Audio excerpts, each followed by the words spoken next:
L'administration publique étant une continuité, le ministre de l'Emploi et de la formation professionnelle, Maouloud Benkatra, riche d'expérience dans le suivi et l'évaluation, a choisi dans un premier temps les partenaires sociaux, à savoir la PCMM, l'UNTM, la CSTM, la PCAM, la CDTM, la société civile, auprès desquelles le ministre Benkatra a entrepris un dialogue franc. Pour la réussite de sa mission, cela nous concerne à plusieurs titres et également peut-être demander, solliciter son appui auprès de ses frères, les autres ministres, pour la prise en compte de la culture syndicale. Avec l'expérience qu'il a au niveau syndical, il pourra pouvoir vraiment, je crois qu'il pourra concilier les deux situations et donner les meilleurs résultats qu'on aura appréciés. Je mesure à sa portée l'importance du dialogue social. Et cette mission ne peut pas être concrétisée sans l'appui des organisations syndicales et particulièrement celle de l'Union nationale des travailleurs du Mali. Vous n'êtes pas sans savoir que l'Union nationale des travailleurs du Mali préside ou se trouve dans 3 conseils d'administration. L'ANPE, le FAFPA, l'ONEF, en matière de recommandation de toutes les politiques liées à l'emploi, à la formation professionnelle, cela se dit toujours dans ces conseils d'administration. Il ne peut pas, le ministre que je suis, rester dans son bureau sans venir demander l'accompagnement de l'Union nationale des travailleurs du Mali quant à la décision qui devait être prise dans ces conseils d'administration. Notre objectif pour la mission que nous avons conviée, c'est l'atteinte d'un certain nombre d'objectifs, parmi lesquels surtout l'emploi et l'emploi des jeunes et l'emploi des femmes. La convenance voudra bien de signaler une diversité de partenaires pluridisciplinaires. Des partenaires incontournables dans le cadre de la mise en œuvre de la politique nationale de l'emploi et de la politique nationale de la formation professionnelle. La PBF, c'est un regroupement de banques dans lequel nous sommes logés financièrement et qui accompagne beaucoup de nos programmes et projets dans le cadre de la formation professionnelle, mais aussi de l'emploi. Que la création de l'emploi ne passe pas seulement que par l'État. La création de l'emploi passe aujourd'hui par les collectivités territoriales. Elles ont une fonction publique. Elles encadrent des ressources humaines. Ces collectivités au niveau de Bamako et à l'intérieur du pays ont à leur charge des milliers de jeunes qui sont des citoyens de ces collectivités et qui sont à la quête de l'emploi. Et cela quotidiennement. C'est de dire que nous souhaitons un partenariat franc et sincère avec les collectivités pour qu'on puisse travailler ensemble et de trouver une solution à cette question de l'emploi et à cette question de qualification des jeunes qui sont à leur tutelle. En tant que partenaire social, nous ne ménagerons aucun effort, en tout cas pour accompagner le ministre de l'Emploi, surtout que la CDTM est constituée en grande partie des camarades du secteur informel. Et surtout que sa mission première, c'est créer l'emploi. Et nous sommes des travailleurs, c'est vrai, mais le souci de toute organisation syndicale qui se respecte, c'est aussi promouvoir au développement social, économique de son pays par la création de l'emploi. Un message de partenariat, franc et sincère entre ces centrales syndicales et l'APCM. Et dans les jours à venir avec les autres acteurs sociaux de notre pays. Comme vous le savez, nous sommes ministère de l'Emploi et de la formation professionnelle. Nous ne pouvons nullement mettre en œuvre la politique de l'État dans le cadre de l'emploi et de la formation professionnelle sans l'accompagnement de ces organisations syndicales, mais aussi de ces organisations consulaires. Auparavant, le ministre a visité le chantier du centre de formation professionnelle que le partenaire chinois a bien voulu mettre à la disposition de notre pays pour faire face à l'épineuse question de la qualification dans notre pays, notamment dans le secteur des BTP. Dans le cadre de cette politique de formation professionnelle, une véritable demande de besoin en matière de qualification pour les jeunes maliens. Menuiserie métallique et bois, froid, climatisation. Vous avez également le management des engins lourds, l'électrification.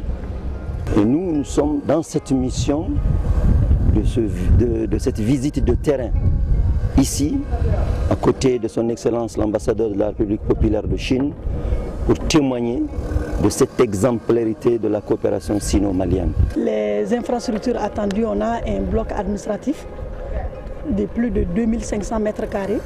Ensuite, on a des salles de classe sur 1526 mètres carrés. On a des ateliers sur 256 mètres carrés. On a une cantine, on a un local technique et on a une guérite pour les gardiens. Présent à tous les forats, le ministre Ben Katra a pris part à l'Assemblée générale de l'Association africaine des services d'emploi public ASEP, dont les travaux se sont déroulés à Casablanca au Maroc, avec la participation d'une vingtaine de pays africains. Pour la mise en commun de nos politiques, c'est une opportunité pour nous de faire en sorte que ces défis auxquels nous sommes confrontés puissent être mutualisés avec les autres États africains. À cette occasion, le Mali s'est assuré du soutien total des pays de la CEDEAO pour briguer la présidence tournante de l'ASEP en 2018. Suivi évaluation, tel aura été l'objet d'une visite de terrain ayant conduit le ministre Ben Katra dans les régions de Mopti, Sikasso et Ségou. Pour les besoins de la cause, le ministre de l'Emploi et de la formation professionnelle était accompagné des membres du cabinet et du secrétaire général de son département, les directeurs de la NPE, de la PEJ, du FAFPA et des coordinateurs du PROCEJ et de FIER. Pour un coût total de 311 274 144 francs, la plaine en aménagement de Tiroguel à l'actif de la PEJ oblige une visite du ministre et sa délégation. Dans notre technique d'intervention, ce qui importe beaucoup plus pour nous, ce n'est pas les infrastructures, mais c'est l'approche IMO que nous développons pour comprendre aux gens que dans ce genre d'aménagement, on a aussi besoin de la main-d'œuvre. Et en dehors de la main-d'œuvre aussi, comme on l'a dit, c'est des emplois qui sont créés. À Moptiville, la NPE signe sa présence à travers son accompagnement pour une ferme d'embauche bovine. Une autre visite, une autre ferme, celle de Harouna Diallo, un jeune diplômé juriste de formation ayant acquis un kit tracteur de la pêche et qui est installé à Djabi, à 10 km de Mopti. Vous pouvez constater, je dispose d'un endroit de 2 hectares 75, donc je peux mener l'aviculture, l'embauche, le maraîchage, je dispose déjà d'un château. J'ai pu bénéficier de quelques hectares qui me donnent tout aujourd'hui.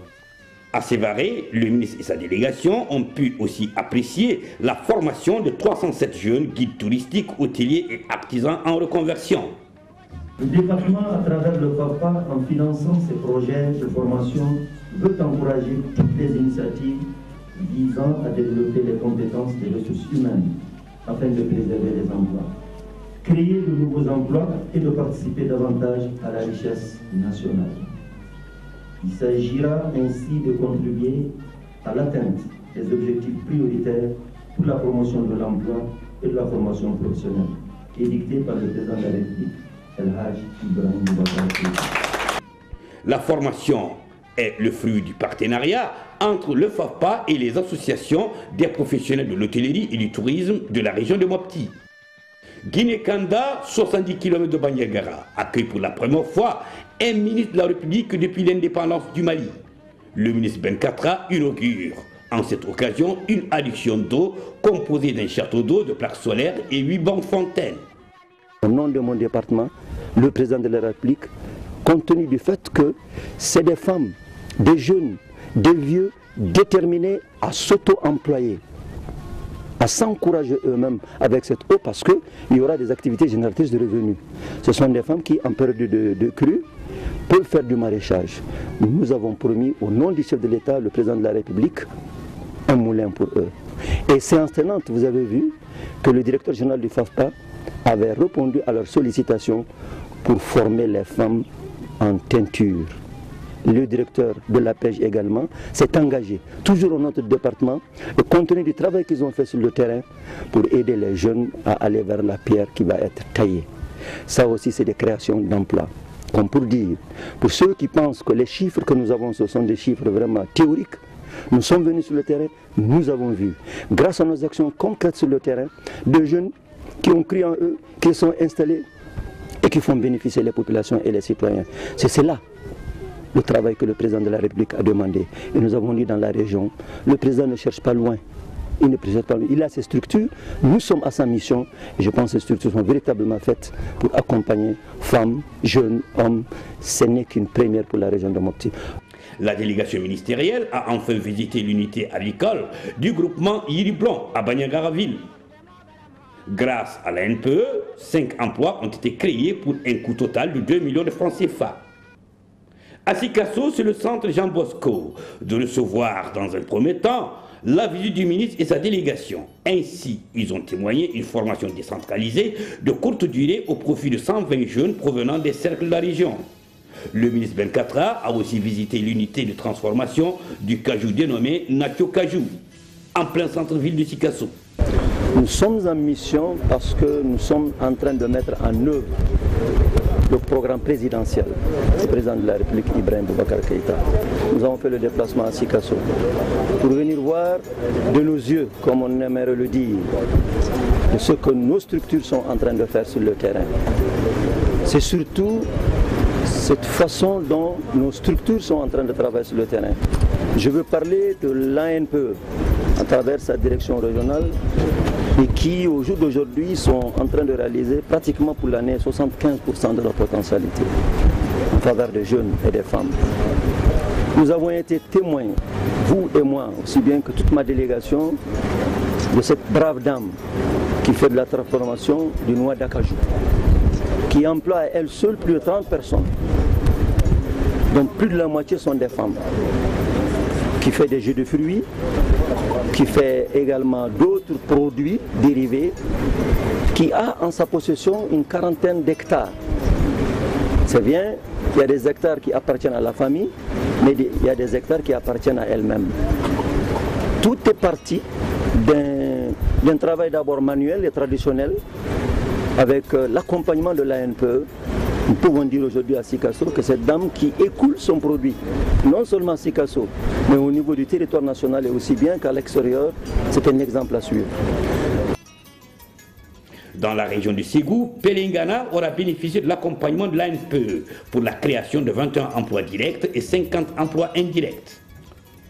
Le FOFPA, en partenariat avec le Luxe Développement, a aussi démarré une série de formations des conseillers relais des associations et des organisations professionnelles paysannes dans les filières riz, fonio et sésame. Plus de 3700 paysans sont concernés par cette série de formations. Ainsi, la délégation a aussi rendu visite aux apprenants du centre d'Inoblo. La pêche en partenariat avec Luxe Développement a démarré en ces lieux la formation initiation professionnelle de 1200 jeunes finalistes en entrepreneuriat. À l'occasion de cette visite, les structures déconcentrées du ministère de l'Emploi et de la Formation professionnelle à Ségou ont salué l'amélioration de leurs conditions de travail par un appui substantiel du Luxe Développement. Nous n'avons jamais douté un instant de cette coopération exemplaire entre le Luxembourg et le Mali. Nous savons ce que le Luxembourg a apporté en matière de formation professionnelle et d'insertion socio-professionnelle. Nous avons ce matin visité, à travers un centre de formation professionnelle, certains de vos acquis, qui sont à la disposition de la région de Ségou, du Mali de façon générale. Nous souhaitons que ces véhicules, que tous ces kits puissent être bénéfiques à nos structures qui font du beau travail sur le terrain et vous donnons l'assurance qui seront utilisés judicieusement. Dans le cadre du raffermissement des relations avec les partenaires techniques, le ministre de l'Emploi et de la Formation professionnelle, Maouloud Ben Katra, a reçu une importante délégation du Bureau international du travail. Mais nous avons voulu aujourd'hui vraiment porter sur un point très important pour toute l'Afrique, mais spécialement ici au Mali, parce qu'on est au Mali, c'est vraiment l'emploi des jeunes. Et surtout faire aimer les jeunes à rester chez soi et à faire beaucoup d'activités qu'ils peuvent faire pour contribuer à la richesse et à la croissance du pays. Sur la question également de résilience, et dans le contexte actuel du Mali qui traverse une crise où la question de l'emploi, singulièrement l'emploi des jeunes, demeure une préoccupation majeure.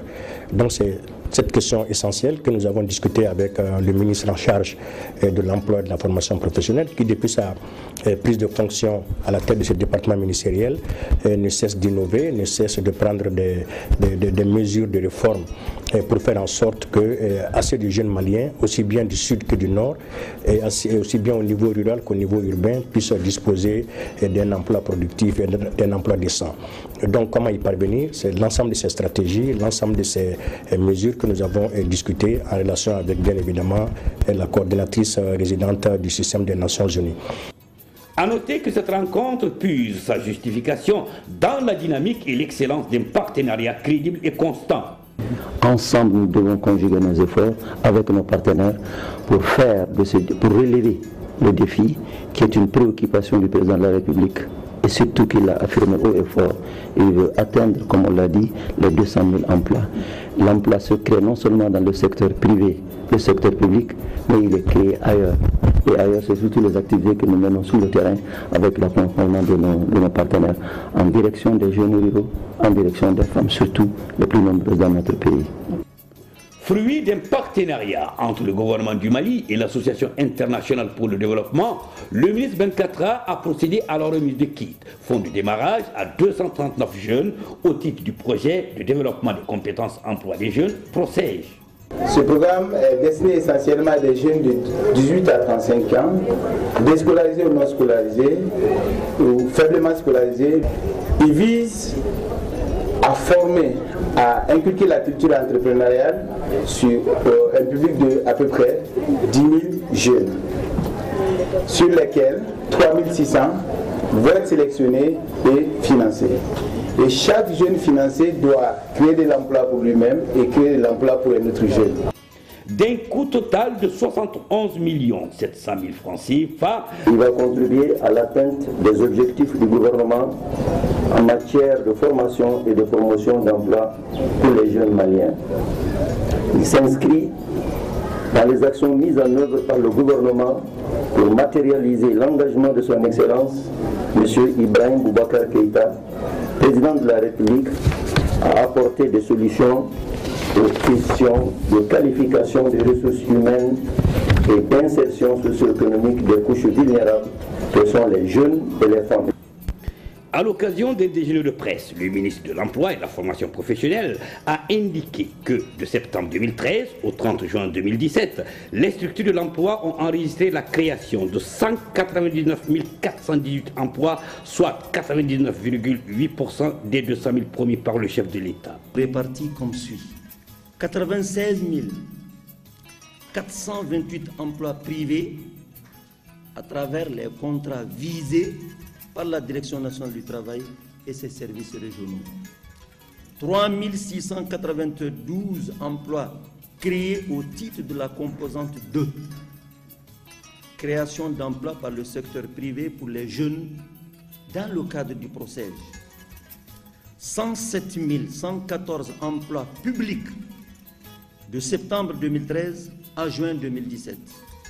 De façon générale, il a été constaté une augmentation régulière du nombre d'emplois créés. Mais aujourd'hui, nous pouvons dire, sans risque de nous tromper, que les 200 000 emplois sont pratiquement atteints. Confiant à l'excellence du partenariat public-privé, l'accompagnement des partenaires techniques et financiers, la volonté politique du gouvernement, le ministère de l'Emploi et de la Formation professionnelle ne ménagera aucun effort pour honorer l'engagement de son Excellence El Hadj Ibrahim Boubacar Keïta, président de la République, à savoir la création des 200 000 emplois comptant pour son quinquennat.